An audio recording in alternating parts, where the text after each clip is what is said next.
Woo! What is going on, everybody? Welcome into the Two Stripes Podcast, the college football podcast for you, the college football fan. My name is Colton Denning, and I am your host, coming to you live from Boulder, Colorado on Friday, March 24th, 2017. I think we got a great show for you here today. Want to thank everybody who listened to the TCU podcast for downloading. Really appreciate it. Hope you guys, if you haven't listened, go check that one out. Go through the archives. Check out all the old episodes of the Two Stripes podcast. You can do so by searching Two Stripes Podcast on iTunes and also going to soundcloud.com/twostripespod. This intro is going to be short and sweet today. I want to get this cut up for you guys so you can listen to it this afternoon. So earlier today, I spoke with Quacking Tiger, a contributor for the Clemson SB Nation site, Shaking the Southland, and we talked everything defending national champions.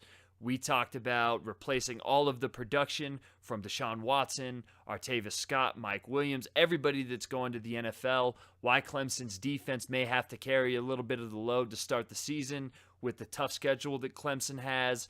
And we talked about basically how Clemson is going to move forward into this next generation with all of the new talent they have and some of the new pieces that are on offense and on defense.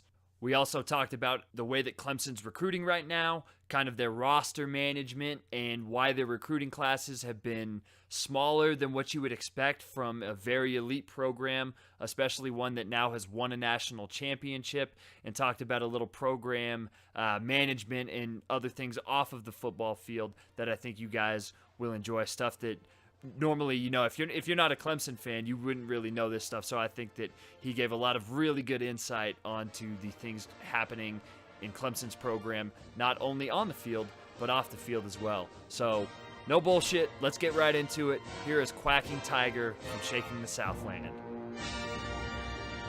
And joining me now on the Two Stripes podcast is contributor for ShakingTheSouthland.com, Quacking Tiger. Sir, how are you doing today? And secondly, has that new national championship smell and feel worn off yet? Are you still basking in the glow? Thank you for having me on. Yeah, no, it's been a long 35 years, so I don't think that glow will ever wear off, no matter how many Sweet 16 appearances the South Carolina Gamecocks want to go to. Yeah, you know, as a fan of Ohio State and a team that's had success just like Clemson and won national championship in 2014, and when you're there every single year, it's when you finally get that, I really don't think, like you're saying, that it ever truly wears off. It's something you'll always remember, and especially given the way that Clemson finished the 2015 season and how great that their first matchup with Alabama was, and then to not only make it back to the national championship, but to get revenge and to do so on basically the last play of the game. That's got to be particularly sweet, especially with basically a generational quarterback and a bunch of guys that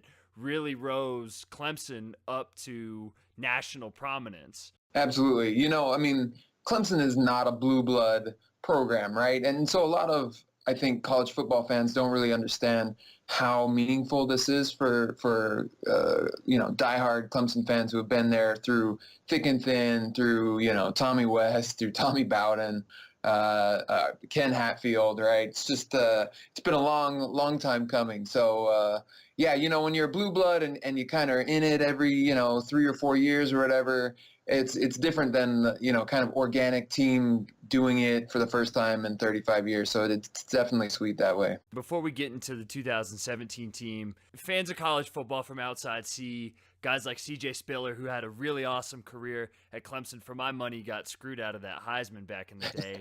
And then, you look at a guy like Sammy Watkins and some of the other skill position talent and Taj Boyd and some other guys that have gone on to the NFL. And Clemson had success with those guys, but you look at guys like Deshaun Watson, like Artavis Scott, like Mike Williams, Ben Boulware, and some of the other players on that defense. Now that those guys are gone, can you kind of explain what they really meant to the program and kind of how they're going to go down perceived as in program history? Yeah, absolutely. So one of the things I do for Clemson, or for the Shaking the Southland website, is cover recruiting. And so, what we've seen from Clemson recently and what's different than this Clemson team and Clemson teams of the past, where you have one good player or something like C.J. Spiller, is Clemson's recruiting overall talent level has just continued to build. So Dabo Swinney, one of the best things that he's able to do is put this emphasis on recruiting, put this emphasis on building a brand that revolves around family, on improving the facilities. All of that is to improve recruiting, right? And so he's done a really marvelous, excellent job in being that kind of CEO that has this bigger vision of where Clemson can go if they can build the recruiting to the level that it's at right now. So Clemson has built a real team, right? Not just a dynamic personality, but a team surrounding somebody like Watson. And so it's not just one player now. It's a lot of players. And it's actually kind of frustrating because Watson, Gulman, Scott, Williams, all those guys are juniors, right? And if we had them coming back, then I think Clemson could have had a bit of a mini dynasty going back coming into this year. So Clemson right now is in a bit of a rebuilding mode on offense. The defense, though, is pretty seasoned and should continue this string of Brent Venables defenses that have been elite. I want to get a little bit into the offense, and you noted how many guys are going. If you put that into numbers, Clemson's returning only 32% of their production from last season. That ranks 121st out of 129 teams in Division I. That's over 90% of their passing yards, about 70% of their rushing yards, and almost 60% of their receiving yards. But before we get into the receiving and rushing, I want to talk about Deshaun Watson and where Clemson is going to transition from there. We look at them pretty much going straight from Taj Boyd to Deshaun Watson. You got 7 years, basically. I know that there was the knee injury and Cole Stout played a little bit, but you go from one talented quarterback to basically a generational guy. Now everything kind of seems up in the air, and if you look at what Clemson has during spring ball right now, maybe the most seasoned guy is junior Kelly Bryant, who has seen some action here and there, and behind him you got a redshirt freshman in Zarek Cooper, and the number 1 ranked quarterback in the class of 2017, Hunter Johnson. My first question to you would be, how do you see that race for quarterback playing out? I know that right now it seems like Bryant is the guy, and is he going to kind of have that edge, not only due to having experience and being in the program, but also because in 2 of the first 3 games after playing Kent State, Clemson has to play Auburn and then go on the road at Louisville. Do you think that that's going to play a major factor in this QB race? Yeah, I do think that the schedule, the toughness of the schedule initially will play a big role in it. I think the fear amongst Clemson fans is that this will be a 2014 type of season for Clemson, where they have a really good defense. I mean, that defense had Grady Jarrett, it had Vic Beasley. I mean, it was I think it was number 1 overall at the end of the season. But we didn't have the quarterback play to really support that, right? Cole Stout had some good games and some really kind of awful games. And, he was just limited in what he could do. So going through the quarterbacks, Kelly Bryant is the veteran. And although Dabo Swinney will play, at any time, really great freshman, he does have a bit of he gives a lot of time and every opportunity to veterans who have put in their due and stayed in the system. So Kelly Bryant is going to have every opportunity to win the job going forward through spring ball. And Kelly Bryant's strength is his ability to run. He was a better runner than Deshaun Watson. And throughout the 2015 season, frustratingly, Dabo Swinney kept trying to insert Bryant into the game on like the 4th or 5th series, sometimes even like a 3rd series, trying to get him these like reps where he would run the ball when we had a Heisman candidate and Deshaun Watson. Were like, what are we doing? So Swinney thinks really highly of Kelly Bryant, especially ability to run, but he has not developed as a passer to the caliber that Clemson needs, especially as Clemson's kind of transitioned the offense away from just being pure running, dual threat, to more of a pass first, and then use your legs kind of more strategically. So Kelly Bryant fits a more run-first model, and the offense would have to adapt that because Kelly Bryant just right now doesn't have the decision making, doesn't have the accuracy to really lead Clemson to a national championship or to another playoff. Zarek Cooper does have the arm, and he's a better athlete than people give him credit for, but he's just a redshirt freshman, and he's still learning the system the same way that Hunter Johnson is, but he hasn't really developed mentally to the level where you can just stick him in. So his progression from spring ball to fall camp is where this battle really lies right now. And Hunter Johnson, I think, is the wild card, but he's swimming in spring ball from all the current accounts. So he has the talent and he has the athleticism as well to be a run first and thrower. But he's got a lot of progress that has to happen. So it's not a great situation at quarterback. It's good that you bring in somebody like Hunter Johnson who's got all the talent in the world, but this will be a work in progress. And my feeling is right now is that we'll have a quarterback by committee kind of approach. And I'm waiting for Trevor Lawrence, who's the 2018 number 1 overall recruit. That's not a bad problem to have.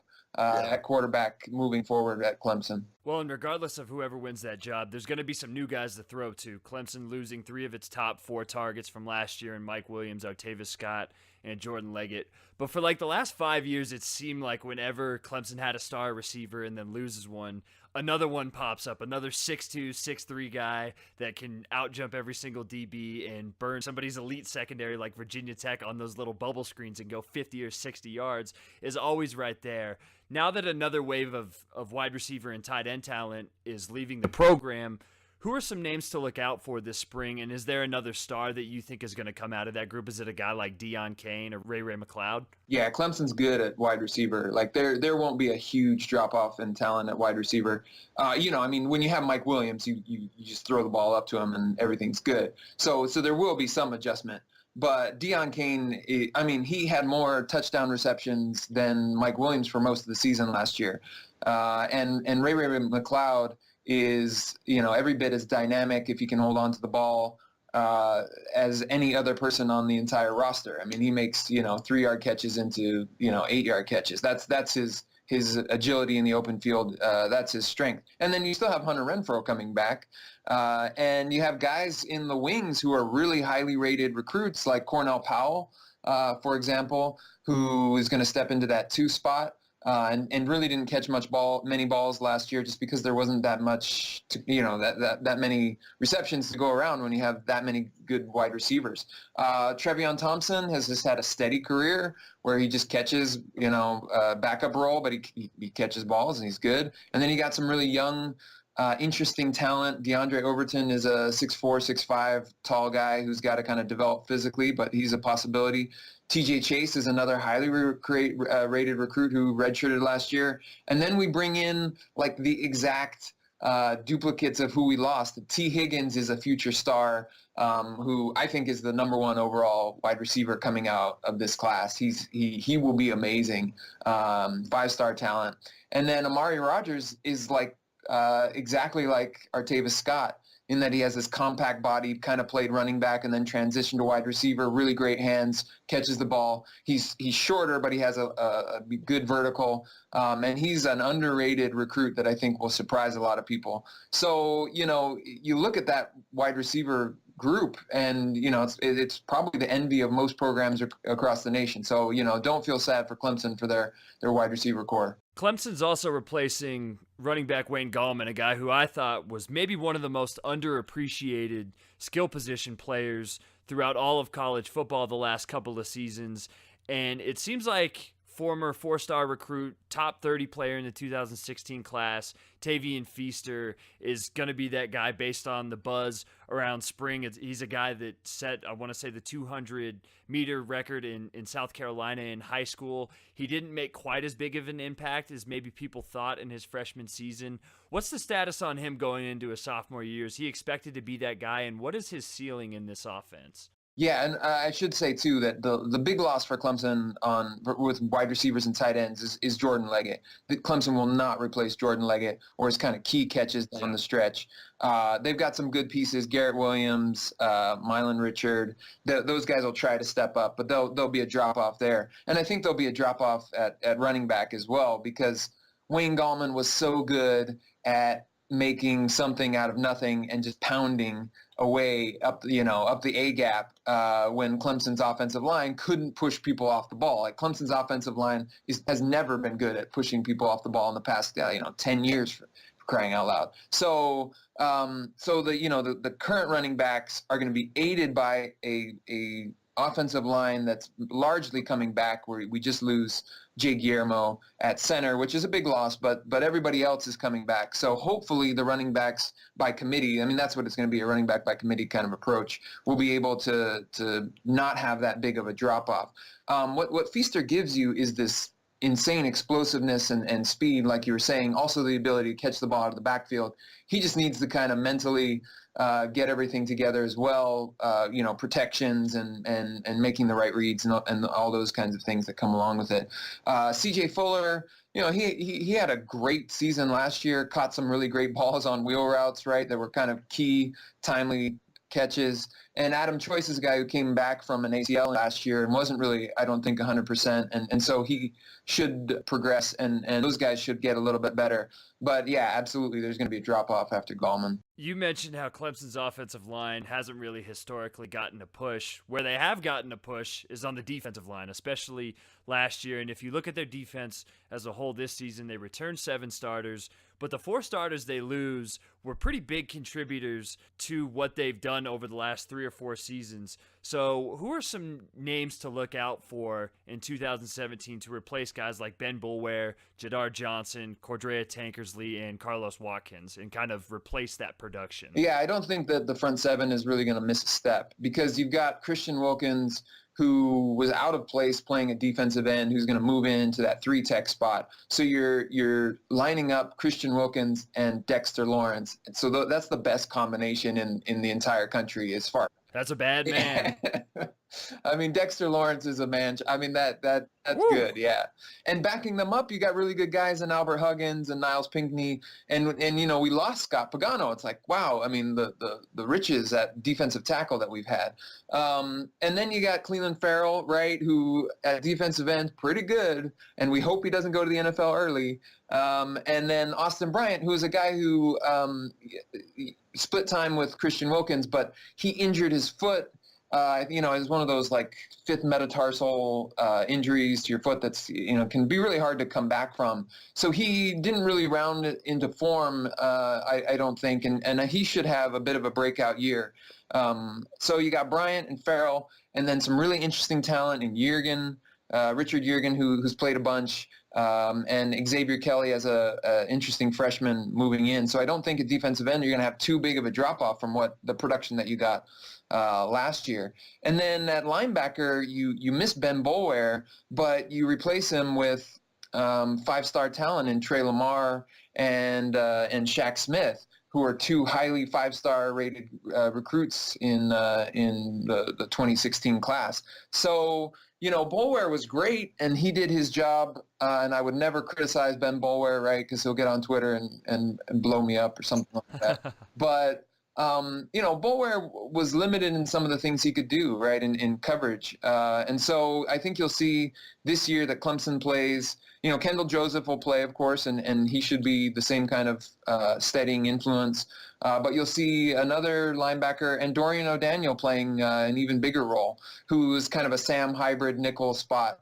And I think he will stay on the field more this year, and that will just help solidify Clemson's front 7. You talked about how maybe this season is going to have some parallels to the 2014 season when Clemson had one of the best defenses in the country, especially with how much they're losing on offense. How important is it for the defense to play as a top 10 or even top 5 unit right out of the gate with what we talked about earlier? You got Auburn and Louisville in the first 3 weeks, and even a road game at Virginia Tech, I want to say 2 weeks after that Louisville game. How important is it for them to just kind of hit the ground running and kind of help that, bring up that offense and not have the offense do so much when you're replacing so many guys. Oh, it's huge. They're going to have to create turnovers. They're going to have to be – I mean, the question for the Clemson defense is, can they be solid on the back end?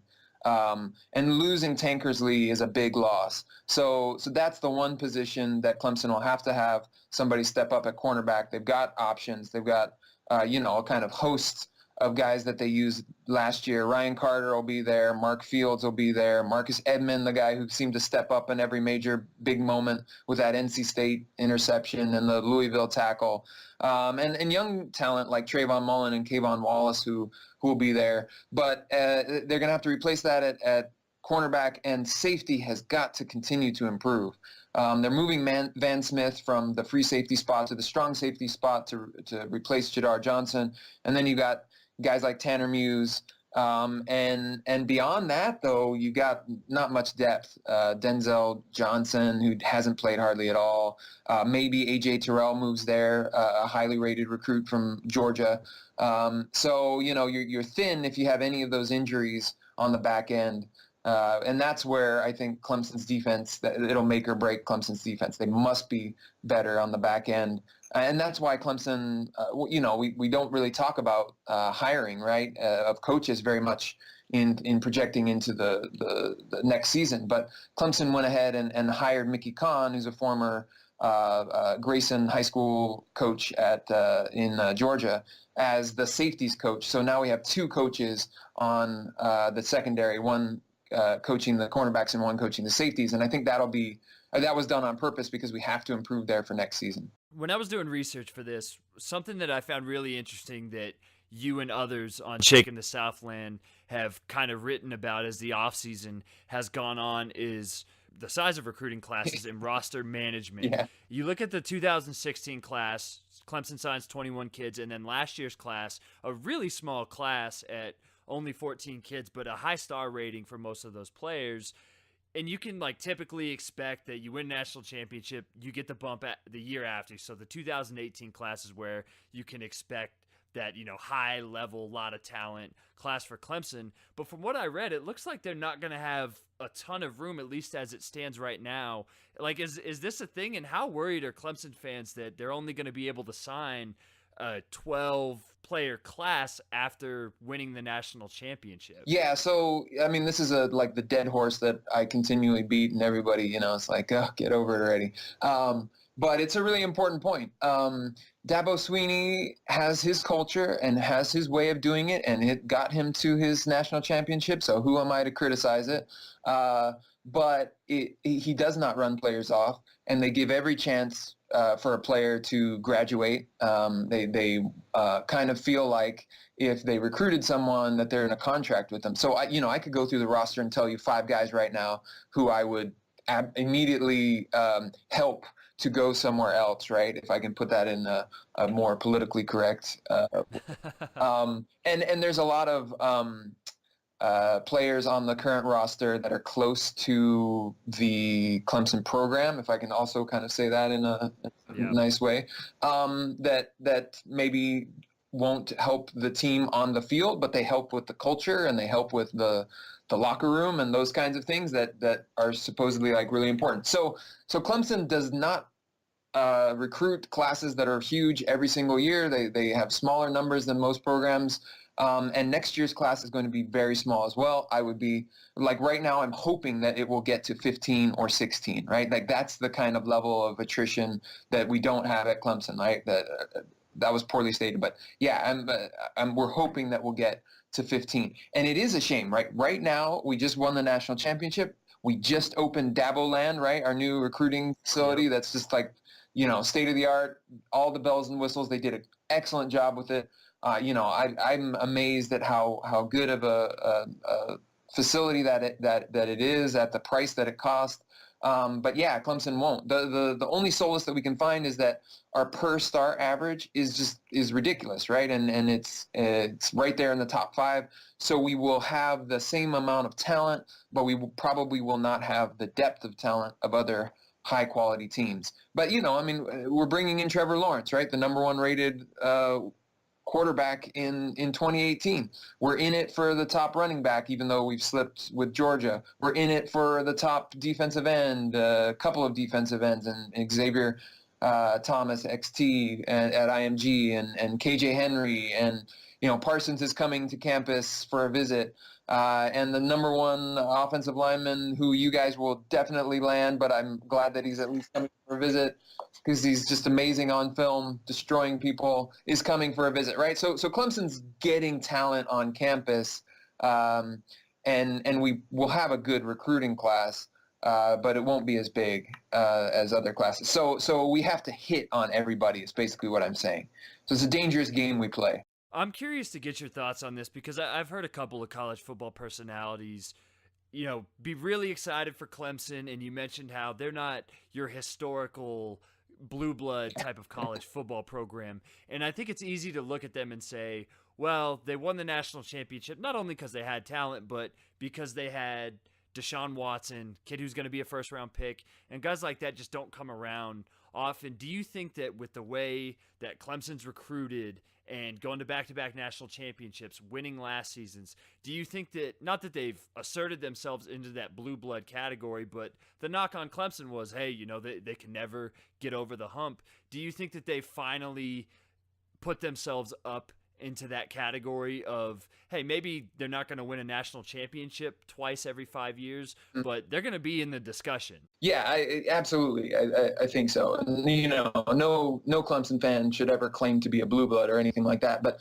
Clemson has built something that's sustainable, right? I mean, we have, I don't know the number, right? It's 6 10-win seasons now, straight 10-win seasons. That's great amount of consistency. That ain't bad. And we haven't done it through, Ole Miss style pumping up of the program, and that will lead to NCAA scrutiny. Was that PC enough too, right there?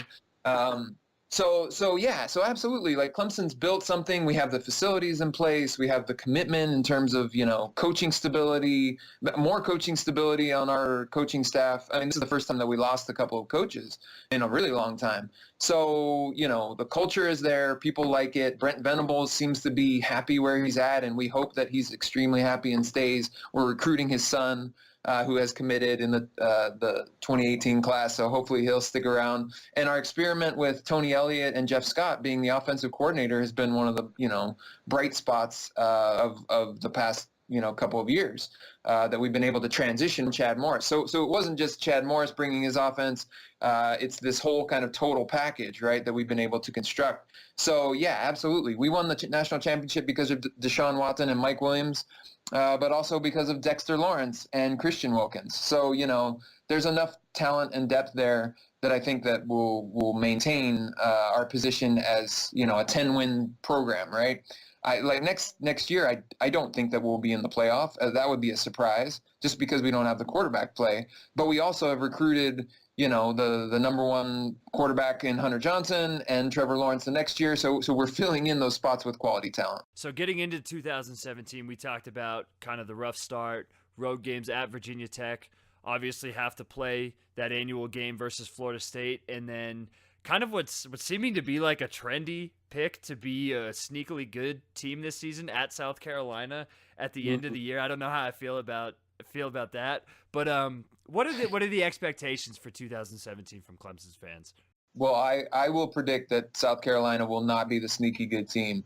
They don't have the depth of talent, and maybe that's my bias speaking, but Clemson could have racked up 70, 80 points on them pretty easily at the end of last season, and they've lost some of those pieces as well from last season. So I just don't see them getting that much better. They haven't recruited that well. But, so looking at our schedule, we get Auburn at home, luckily.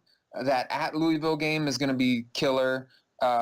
We get Florida State at the end of the season at home. And Virginia Tech, that's another tough game, but they lost a ton of talent as well to the draft that they shouldn't have lost. I mean, if those guys come back, then that's a loss, but that's a pick-em game to me.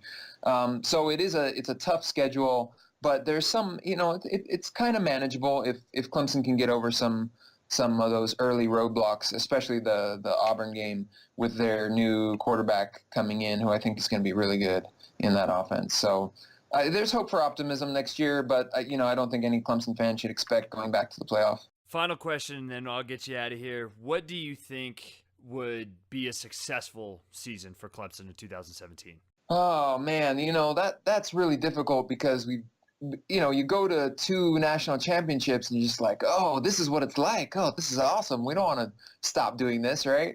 But realistically, I think the expectation should be to try and win 10 games and make it to a quality bowl game, and beat South Carolina, of course.